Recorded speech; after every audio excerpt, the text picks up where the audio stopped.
នៅក្នុងវីដេអូនេះខ្ញុំនឹងមកសម្ដែងអំពីសកម្មភាពក្រៅឆាករបស់ Baby Monster នៅឯទីក្រុង New York ជាដំបូងគឺជាសកម្មភាពនៅលើយន្តហោះគឺ Parita ជាមួយនឹងរូបកាបានចេញមកស្វាគមន៍ Monster ទាំងអស់គ្ន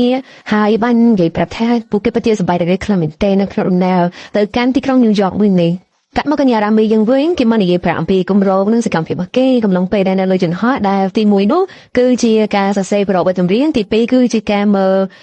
រឿងទី3គឺជាការញ៉ាំនិងទី4គឺជាការរៀនភាសាអង់គ្លេសថាទៅកញ្ញារ៉ាមីយើងគឺជាកូនល្អហ្មងណាគេធ្វើអីមួយគេសុទ្ធតែមានគម្រោងគេត្រឹមត្រូវចា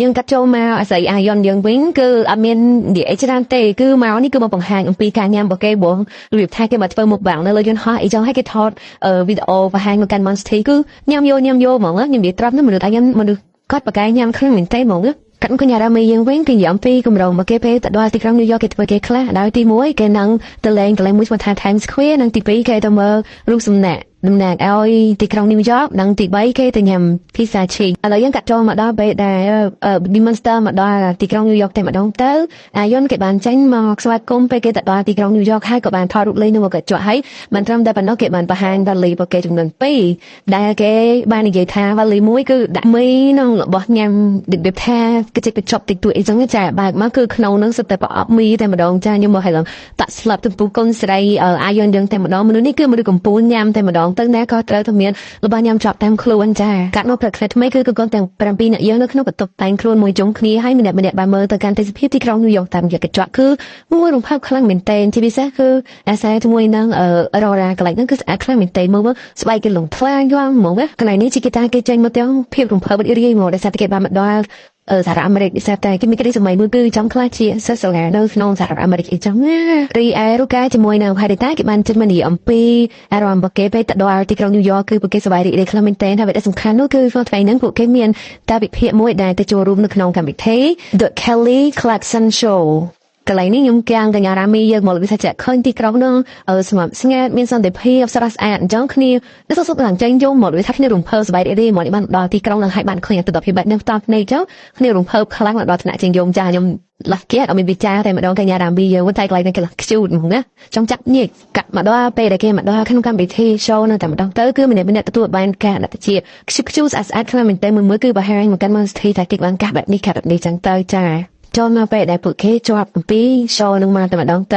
ៅគឺម្នាក់ចង់មកវិញពិតជាសប្បាយខ្លាំងមែនទែនដែលបានធ្វើការ live show នឹងបានល្អហើយបានចាត់ទុកនេះគឺជាបទពិសោធន៍ដ៏ល្អមួយសម្រាប់ពួកគេទាំងអស់គ្នាហើយកូនយើងក៏សង្ឃឹមថានឹងមានឱកាសបានមកឡើង Kelly show នឹងម្ដងទៀតផងដែរចាឥឡូវយើងកាត់មកពេលគេដើរលេងម្ដងដោយចាប់តាមពីជីគីតាជាមួយនឹងអាសាមុនគឺពីអ្នកនោះបានដើរចូលមកកន្លែងញ៉ាំអីចាគឺជីគីតាបាននិយាយថាបើកំពុងតែអង្គុយរងចាំអាហារមកដល់គឺម្នាក់ពិតជាណែមានរំភើបបដ යි ជីតាក៏បានរៀបរាប់អំពីគម្រោងរបស់គេសម្រាប់ថ្ងៃហ្នឹងគឺទី1គេញ៉ាំអាហារនៅបានលឿនហើយទៅថតរូបបន្ទាប់មកគេត្រឡប់ទៅសន្តាគារវិញប៉ុន្តែទៅសម្រាប់មួយផ្លេតហើយក៏បន្តទៅកាន់ហាងលក់គ្រឿងទេសព្រាមនោះមហោបក៏មកដល់អញ្ចឹងទៅគឺកញ្ញាជីតាគេមានចការអូយកាជ្រោខ្លាំងមែនតើមកឲ្យគេទាញកាមេរ៉ាមកថតតិចទៅមួយគឺញ៉ាំអាហារតំណមែនតើហ្មងនិយាយត្រង់នៅក្នុងប្លុកនៅក្នុងវីដេអូនេះគឺសម្បូរកន្លែងញ៉ាំមែនតើហ្មងគឺភាគច្រើនគឺយកអាវីដេអូកូនទាំងប៉ុណ្ណឹងយើងញ៉ាំអីមកបញ្ចូលនៅក្នុងនឹងឲ្យត្រូវជាមួយនឹងអ្វីដែលជា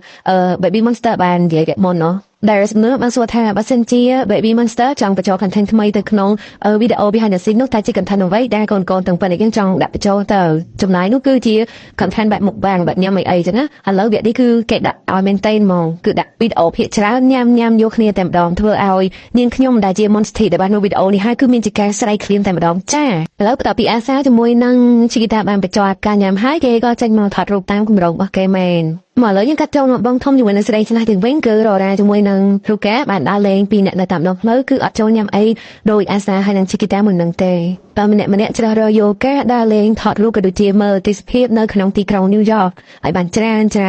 ាឡាលេសុកក៏ពីអ្នកនឹងឃើញអាគារមួយកន្លងមកវ៉ាវហើយរ៉ូរ៉ាបាននិយាយថាខ្ញុំមានអារម្មណ៍ថាដូចជា Spider-Man កំពុងតែនៅក្បែរនេះចឹងហើយក៏ឆ្ងល់ទៅជាមួយនឹងភ្លើងចរាចរណ៍ដូចគ្នាដោយនៅក្នុងប្រទេសកូរ៉េកន្លែងភ្លើងមនុស្សដែរហ្នឹងគឺប្របេះតោងតែនៅក្នុង New York នេះគឺភ្លើងពណ៌សចាហើយពីអ្នកនឹងក៏បន្តដើរមើលនេះមើលនោះនិយាយលេងពីនេះពីនោះរហូតទៅហើយខ្ញុំចង់និយាយថាចាក់ខ្ញុំមិនអាចអត់គ្រប់សកម្មភាពរបស់បានទេដោយសារតែវីដេអូនឹងវែងអញ្ចឹងខ្ញុំធ្វើរៀងកាត់ដែរទេណាចា ឥឡូវយើងកាត់មកអាយ៉នយើងវិញចាមានរាយការណ៍ញ៉ាំទៀតហើយមើលទៅលើតបទៅដឹងហើយមីកំប៉ុងអើយខ្ញុំនិយាយមែនខ្ញុំទៅសារកូនស្រីនឹងតែម្ដងប៉ិនញ៉ាំសាហាវហ្មងណាបន្ទាប់ពីការញ៉ាំហើយក៏មានជាការរៀបចំខ្លួនដើម្បីចេញទៅដើរលេងនៅខាងក្រៅ